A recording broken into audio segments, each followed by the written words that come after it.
Disampaikan oleh epidemiologi gugus tugas COVID-19 Sumatera Selatan Dr. Ice Liberty.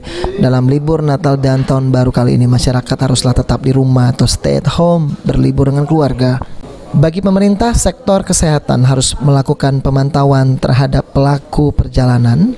Syarat-syarat untuk masuk dan keluar daerah harus ditegakkan, tidak hanya rapid test, namun juga swab test. Jadi masyarakat akan lebih bijak rasanya ketika libur panjang ini tetap bersama keluarga di rumah. Mengingat penyebaran COVID-19 masih terus terjadi, satu orang masih mungkin menularkan 1-2 orang.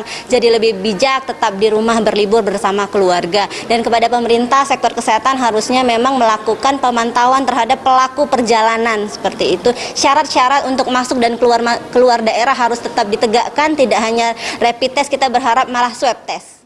Aparat terkait juga harus menegakkan aturan terkait COVID-19 karena pada saat ini Sumatera Selatan telah mempunyai peraturan yang telah ditetapkan, bahkan dengan melakukan rapid test maupun swab test jika menemukan kerumunan. Firman Hidayat, PAL TV.